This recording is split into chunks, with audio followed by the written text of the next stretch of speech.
नमस्कार दोस्तों। अगर आप भी भारत और दक्षिण अफ्रीका के बीच खेले गए दूसरे टेस्ट मैच के तीसरे दिन के रोमांचक मुकाबला को देखने के बाद खुश हैं, तो हमारी इस वीडियो को एक लाइक और चैनल को सब्सक्राइब करके ऑल नोटिफिकेशन को ऑन कर लें। तो चलिए दोस्तों, आपका ज्यादा समय ना लेते हुए आज की इंटरेस्टिंग हाइलाइट्स वीडियो को स्टार्ट करते हैं। जैसा कि दोस्तों, भारत और दक्षिण अफ्रीका के बीच 2 मैचों टेस्ट सीरीज का दूसरा टेस्ट मैच का तीसरा दिन भी गुवाहाटी के बरसापाड़ा क्रिकेट स्टेडियम में रोमांचक मुकाबला खेला गया। दोस्तों, आपको बता दें कि दूसरे दिन का खेल समाप्त होने तक भारत ने बिना किसी नुकसान के 9 रन बना लिए थे। यशस्वी जायसवाल 7 रन और केएल राहुल 2 रन बनाकर क्रीज पर मौजूद थे और भारत दक्षिण अफ्रीका के स्कोर से 480 रन पीछे रही। अब दोस्तों, तीसरे दिन का खेल ठीक 9 बजे शुरू हुआ। यशस्वी जायसवाल और केएल राहुल ने बल्लेबाजी करने के लिए मैदान में उतरे। सुबह के पहले ओवर में मार्को यानसेन के हाथ में गेंद थी। मार्को यानसेन ने अपनी चिरपरिचित गति और सटीक लाइन लेंथ के साथ शुरुआत की। यशस्वी जायसवाल, जो कल शाम को संयम और दृढ़ता का परिचय दे रहे थे, आज भी बेहद सतर्क दिखे। केएल राहुल ने भी दूसरे छोर पर नई गेंद के सामने चौके से शुरुआत की, लेकिन दिन की शुरुआत में भारतीय टीम को कल के स्कोर से आगे बढ़ना था और सबसे बड़ी चुनौती थी 289 रनों का फॉलो ऑन का आंकड़ा पार करना। लेकिन आज सुबह के सत्र में ही भारतीय बल्लेबाजों ने घुटने टेक दिए। कल 22 रन बनाकर नाबाद लौटे केएल राहुल आज ज्यादा देर तक क्रीज पर नहीं टिक सके। राहुल, जो कि एक अनुभवी बल्लेबाज हैं, उनसे एक लंबी पारी की उम्मीद थी, लेकिन वो अपनी पारी को आगे नहीं बढ़ा पाए और पवेलियन लौट गए। उनके आउट होते ही भारतीय पारी की नींव हिल गई। राहुल के रूप में भारत को पहला झटका लगा और इसके बाद तो जैसे विकेटों की झड़ी लग गई। यशस्वी जायसवाल ने एक छोर संभाले रखा और अपनी क्लास दिखाते हुए टेस्ट करियर का 13वां अर्धशतक पूरा किया। उनकी ये पारी टीम के लिए बेहद महत्वपूर्ण थी, लेकिन 58 रन बनाने के बाद वो भी लंबी पारी नहीं खेल पाए और आउट हो गए। जायसवाल का विकेट गिरने के बाद भारतीय मध्यक्रम पूरी तरह से बिखर गया। साई सुदर्शन, जो कि टीम में अपनी जगह बनाने की कोशिश कर रहे हैं, केवल 15 रन बनाकर आउट हुए। वो अपनी पारी को बड़ा रूप देने में असफल रहे।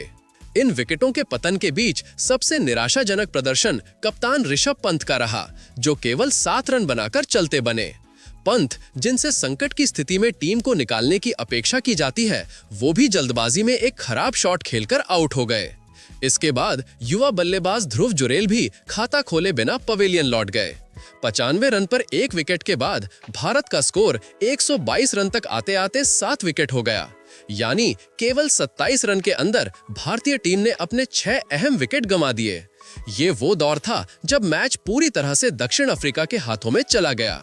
दक्षिण अफ्रीका की ओर से गेंदबाजी का मोर्चा मुख्य रूप से तेज गेंदबाज मार्को यानसेन और ऑफ स्पिनर साइमन हार्मर ने संभाला। यानसेन ने अपनी घातक स्विंग और गति से भारतीय बल्लेबाजों को परेशान किया। उनकी गेंदों में उछाल और मूवमेंट दोनों थी, जिसके आगे भारतीय बल्लेबाज असहाय नजर आए। यानसेन की गेंदों को खेलना किसी भी बल्लेबाज के लिए आसान नहीं था। उन्होंने लगातार सही लाइन और लेंथ पर गेंदबाजी की और इसका फायदा उन्हें लगातार विकेटों के रूप में मिला।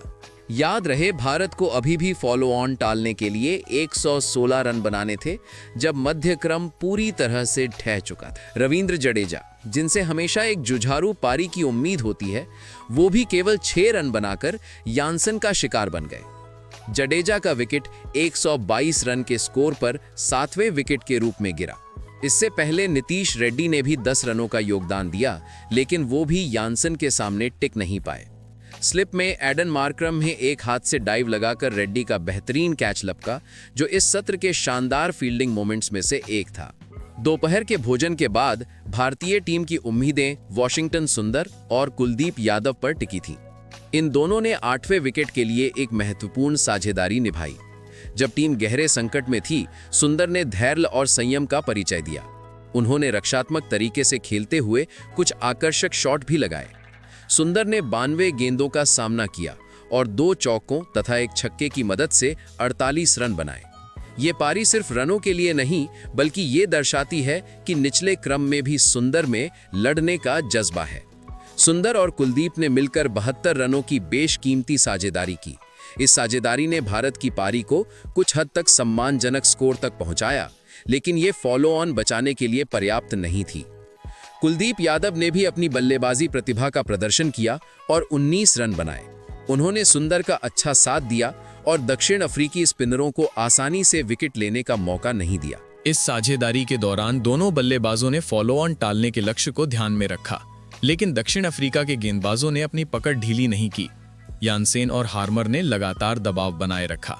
अंततः वॉशिंगटन सुंदर अपने अर्धशतक से केवल 2 रन दूर रह गए और 48 रन बनाकर आउट हो गए।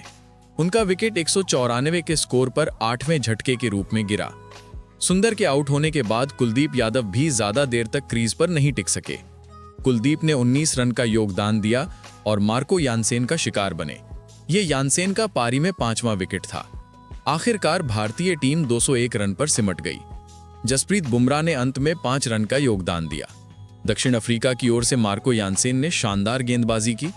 उन्होंने अपने करियर का बेहतरीन प्रदर्शन करते हुए 6 विकेट झटके, जिसमें उनके खतरनाक स्पेल ने भारतीय बल्लेबाजी क्रम की कमर तोड़ दी। साइमन हार्मर ने 3 और केशव महाराज ने 1 विकेट लिया।